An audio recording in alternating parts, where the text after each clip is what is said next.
Hi guys, I'm really pleased that you're here with me, taking this extra step for yourself to get better. I love it. This is exactly what I'm about. What I'm going to share to you today can be used outside of applying for a job where you may not have the exact experience described, but the focus really here is on how to nail that particular job application. So let's get started. It really is, the original catch-22. You need a job to get the experience, but you need experience to get the job. I know all about it. You're browsing through all the jobs out, a job pops up, but you don't have the experience. But you know what? As an autonomic angel, you're going to be brave, you're going to be bold, and you're going to send in your cover letter and your resume anyway. But before you make a crucial error, you need to start thinking about exactly what you're going to be highlighting in your resume and cover letters. And you know what you shouldn't be highlighting? Your lack of experience. Take that boldly out of the letter. This is not really, for me, the way to approach it. What you should be doing? Well, settle in, let me tell you. Really, all hope is not lost. There are 3 key ways you can help cover this issue. Each of them builds on the one before to get you past each career-based hurdle. We've got your cover letter, we've got your resume, and we have your interview. So let's start with the cover letter.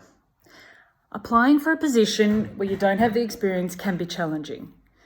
Luckily, there are certain ways where you can feature your skills and your achievements to capture that attention of the nurse managers or HR department. You need to be explaining how your current skills can benefit the employee and provide value outside of what they're asking. So instead of writing about your experience, you can focus it on the soft skills you've gained from all your life experiences, your extracurricular activities, any educational courses you've done, or any volunteering. To me, it's really important to highlight all of these soft skills. Employers I know, nurse managers I know, really value soft skills and people that have really strong soft skills, as they are extremely difficult to teach. Soft skills are naturally developed, and the hard skills, so the more ward-specific skills, that can be taught through training. But what you have as yourself, what you can bring to the role, that can't be taught. And that's really what you should be highlighting. In addition to highlighting these soft skills in your cover letter, you really need to include your passion to learn more skills. And this tells the employer that even though you may not have the experience, you have a real willingness and you're dedicated to the position and fulfilling it for them. I've got this little checklist that I want you to tick off in your cover letter to make sure it covers everything that we need. So I want you to be carefully reviewing the job ad and also go on and have a research of the hospital's website. Steal keywords from the job ad. Have a look at some keywords which come up on the hospital website, really to sort of get a feel for the workplace and include them to show you know all about the place where you're going to be working. List your contact information at the top of the cover letter. This does seem simple, but I have seen it in my experience hiring in the past. If you want someone to contact you, make it as easy as possible, my dears. Put it all right there at the top, clear. I want you to greet the reader and introduce yourself. I would like who you are, the position you're applying for, and how you discovered the role. Here, I would also use any links you have to the hospital or to the ward to foster a connection with them. Think about any placements you've done, any pracs, if you have worked in a similar area, in a different hospital, link it in there. Anything you can, which shows you already have started the foundations in the area. Perfect. Now, I also want you to be explaining in words, not listing here. Also, I'm talking sentences, your skills and achievements which are relevant to this role. So think about the skills that you have, your life experience and your accomplishments. Use placement experience definitely if you're a new nurse, and you could also use non-nursing experience if you think it's relevant. This is the next one, remind them why you're the best person for this position. Highlight your best qualities and why you're a fit. Illustrate this, don't just state it. Use your language, make it like real life experiences, prove why you're valuable. Get them reading it, get them drawn into your story so they want you there with them. Definitely, as I said before, sort of work backwards. What is the ward looking for and how can you fill that gap? But do it in words, thoughtful words, create a picture here. I would also like you to specifically ask for an interview in the cover letter. Be really bold and just do it. If you want it, you got to ask for it. It's always no if you don't ask. Ask, ask, ask. Conclude the letter by being really forward-facing. Be confident about where your career is going, and be really upbeat and ask them sort of, if this is what they want for their ward, this is who's going to bring it. Another really important one is to proofread your letters for spelling, grammar, clarity. I would be getting someone else that's not you to do the proofreading after you've done it 15,000 times, because I know myself, you get someone else to read it and they find all these things and you're like, how did I miss that? It's because you're too close. Take a step back, get someone else to have a look. They may have some really great suggestions too. Save it as a PDF. Do not send a Word version in with your application, please. And then send it in. You can do it. I believe in you. So in conclusion about the cover letters, really no matter what the experience mentioned in the ad is saying, you are no doubt bringing transferable skills from your experience and your nursing training. So don't focus on your weaknesses, focus on your skills and your ability to contribute to the role. Stay positive. I would like you to try sentences like, I'm excited to move from my current skills from my role into this new role. Or I'm ready for more experience in X area, whatever you're applying for. Or I am eager to bring the success I had in my current role into my new role with you. Be sort of bold like that. Talk like you're already there, like you've already got the job. Get excited about it. Really sort of get into it and use the cover letter to highlight this. Now, we will talk about resumes. So I've got another little checklist because I think, words are just words, but I'm a list person. You tick them off, you make sure they're all done, and then it's covered. I'll have a little worksheet available for you to download at the bottom of the page where you found this video. So for your resume checklist, I want a summary statement. If you're not familiar with that, it's not a resume objective statement. I'm wanting sort of a resume summary. A summary of where you are professionally, and pop it at the top, sort of like an elevator pitch to capture their attention and keep them reading. I can and will, if desired, do some more. I can do some training on a little elevator pitch to help you sell yourself. It's actually really helpful. It's a good skill to have because you never know when you're going to need to sell yourself. So I want your summary at the top, and then I want you to think about resume format. I sort of mentioned this upstairs about the cover letter.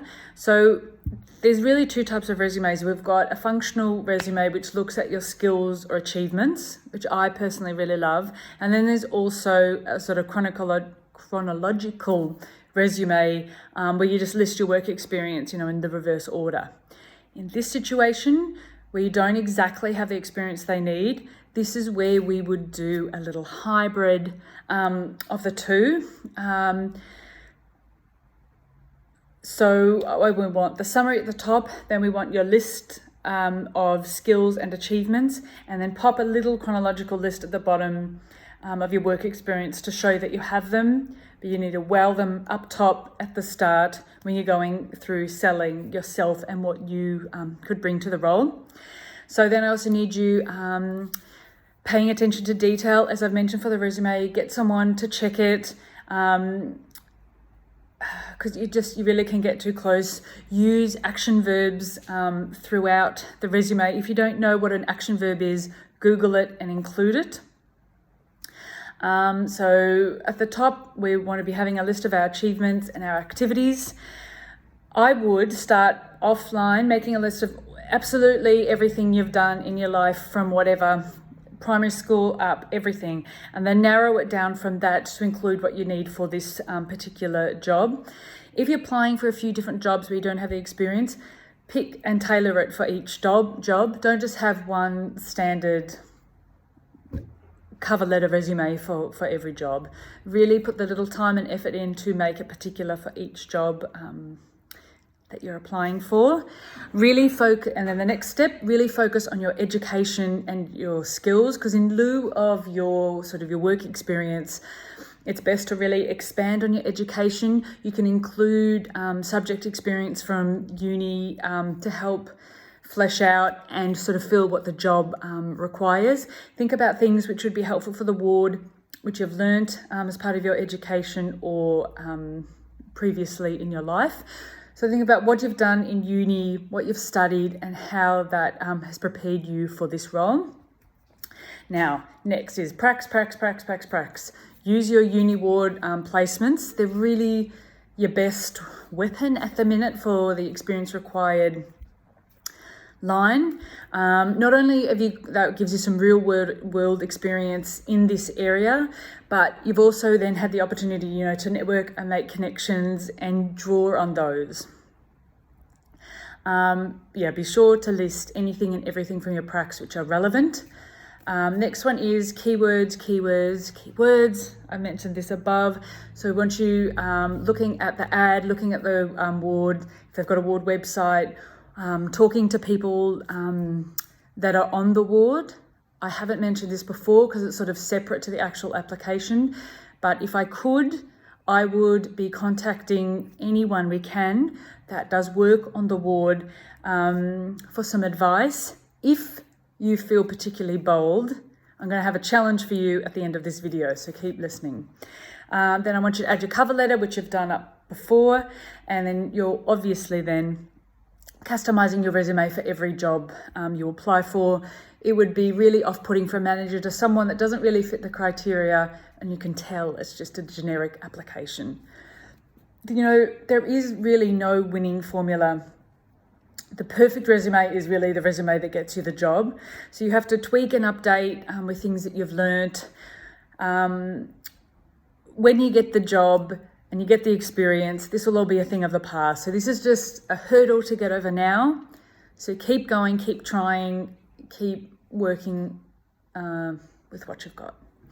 Now, onto the interviews. So really, when they ask you specifically about the experience question, when you get to interview, because you will, they will ask sort of the similar, when they ask particularly about the experience for this ward, you can try the similar experience response where you show how your previous experiences in your life can be translated into the desired experience for this role. Then you could also try I don't have experience particularly, but then you can show them your understanding of what experience they do want and what skills that are required, and then how you can meet them or how you will quickly gain them. It shows that you're a quick learner. It shows that you're eager. You can discuss that you've already looked into education that you can complete to bring you up to speed quickly. This is where sort of You want to be really succinct about who you are and what you can do to fill the role, and show you've been thinking about it already. For me, when I've been doing interviews, I want to see that the staff, they understand the realities of the job. You may never have done it, but you need to show that you do understand it. You need to sort of show that you have relevant skills that can be used in other contexts. So think about examples and ways you can share this. Show, this is one of the most important for me, the enthusiasm for the work. Be a willingness to, get in and rough it in and learn and start from the bottom. I would be more than happy to teach someone that wants to be there than have someone which has the skills I want, but they're not bringing that life to the ward and to the patients and to the people and the team and all helping each other. It's that positivity which really can get you over the line. Use sort of personal stories from your life. You could be sure to include pre-nursing ones, but if you've got nursing ones, use them. If you use a non-nursing one, I would keep them focused on sort of how you've dealt with co-worker issues or how you've dealt sort of with general public. Sort of bring everything that you put into your resume and your cover letter into the interview. Repeat things you've said there. You don't need a whole new pitch or a new approach to the interview. Don't reinvent the wheel, just, use that. Now, there will be a behavioural question, and by that you mean, explain a time when you blah, blah, blah. This is where you can really poke into it, your understanding of the role, the skills that they need, and sort of your observations of who you are and how you can fill it, and what the future will look like with you in the role for them. Now, if you don't get to the interview stage, don't be too disheartened. This might be a bit of a process. I would definitely ask for feedback, ask for any advice that they're willing to give you. And if you do get the interview, when you get the interview, ask for feedback. Never waste an opportunity to grow. Ask. My little challenge before I wrap up here is for you to find a job that you like. If you're feeling particularly brave and bold, I want you to contact the nurse unit manager or the educator, preferably the NUM, but educator, to ask them and talk to them about your interest in the role and any advice they have for you. You could also try just speaking to another RN or any other nurse on the ward for some advice, some feedback too about how you would fit, and then bring any of that information into your cover letter and then your interview. So that is my big challenge. If you do it, please let me know. I would be really thrilled to hear that someone has done it, and then I'd love to hear how you go. Use any of these tricks that I've shared with you. If you have different tricks, please get in touch with me and let me know, and I'll share them with everyone. We're a beautiful community. Let's help each other. If this doesn't work, as I said, don't be disheartened. Keep trying, keep applying. It will happen, and then this will all be behind you, and you've got a beautiful nursing career ahead of you that will not only help yourself, you'll be able to help your colleagues, the patients, their families. The ripple effect of the good you can do from your nursing career is, it's indescribable. The good you are going to do, you're angels. I wish you the best of luck. I want everybody to let me know how they go. Give it a shot. Download the worksheet, which I'll put in a link below this video. Get in touch with me. I'm on your side, guys. You've got this.